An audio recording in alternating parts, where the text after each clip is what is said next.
자, 이번 영상은 미오치치 대 코미어 3차전 프리뷰입니다. 이 경기는 한국 시간으로 8월 16일 UFC 253의 메인 이벤트로 열리는데요. 메인 카드의 시작 시간이 11시 정도니까 메인 이벤트는 1시 정도면 볼 수 있겠네요. 이번 UFC 253의 경기 장소는 지난주와 마찬가지로 UFC 에이펙스입니다. 또한 이번 대회는 넘버링이라 불리는 페이퍼뷰 대회고요. 코로나 기간이더라도 페이퍼뷰가 충분히 팔리면 UFC는 많은 돈을 벌게 됩니다. 그러면 서로는 이 정도로 하고 양 선수의 스펙 비교에 들어가도록 하죠.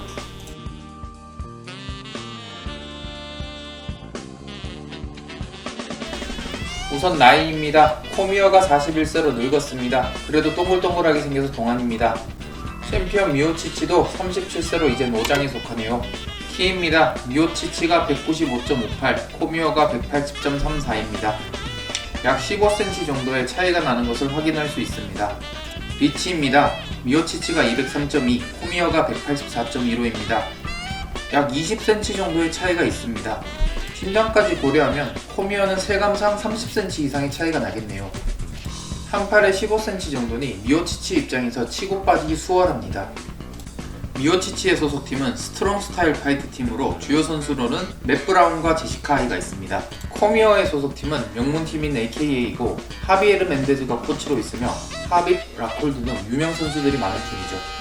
가장 중요한 것은 양 선수 베이스가 복슬링이라는 점입니다. 그렇기 때문에 주전장은 펀치거리에서의 복싱 싸움, 그리고 근거리에서 펼쳐지는 클린치와 레슬링 싸움입니다. 양 선수 모두 킥으로 큰 타격을 주는 옵션은 없습니다.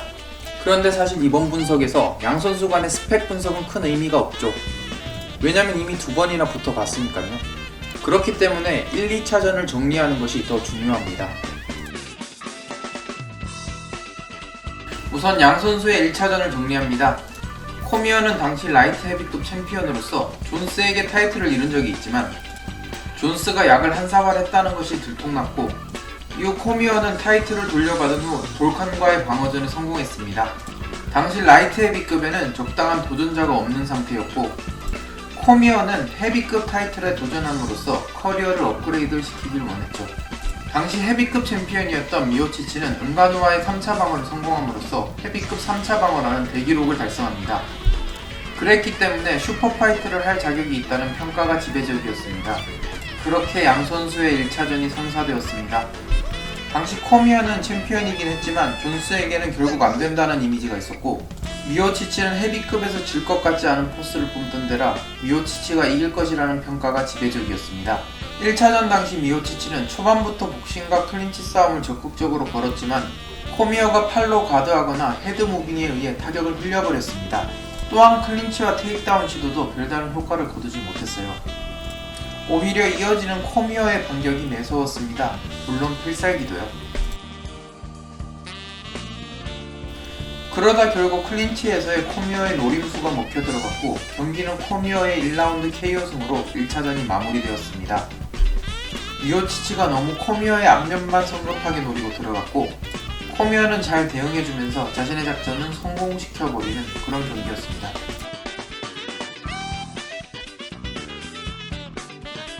이후 코미어는 미리 준비되어 있었던 레스너를 도발하였고, 머니파이트와 함께 멋지게 은퇴하려는 계획을 세웠지만 레스너와의 경기는 결렬됩니다. 그리고 시간이 지나 미오치치와의 2차전이 성사되었죠.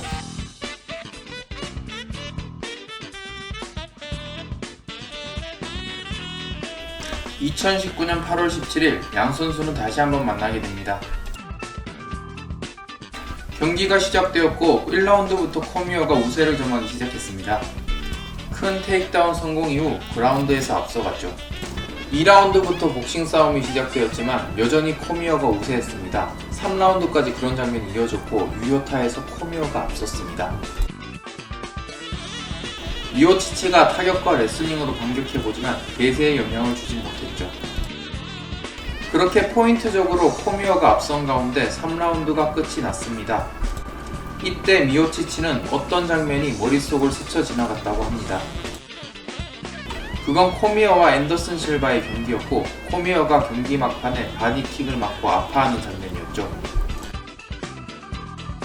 그리고 시작된 4라운드에서 미오치치는 코미어의 바디를 집요하게 노렸고 이것이 열쇠가 되어 결국 코미어를 KO시키는 데 성공합니다. 그야말로 휴식 시간에 깨달음이 준 승리였죠.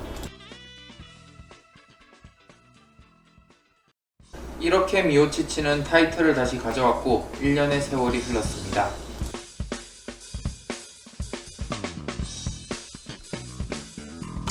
2차전에서 깨달음을 얻은 미오치치가 초반부터 바디블로우로 친다? 그게 안됩니다. 왜냐면 여전히 경기 초반의 주도권은 코미어가 쥐어요.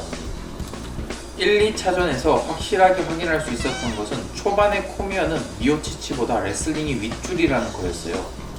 같은 복슬러 간의 싸움에서 레슬링이 우월한 쪽은 초반 주도권을 쥐게 되어 있습니다.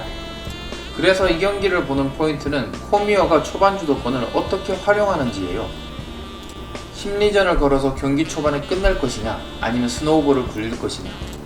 개인적인 생각으로는 그래도 스노우볼을 굴리는 것이 그나마 낫습니다.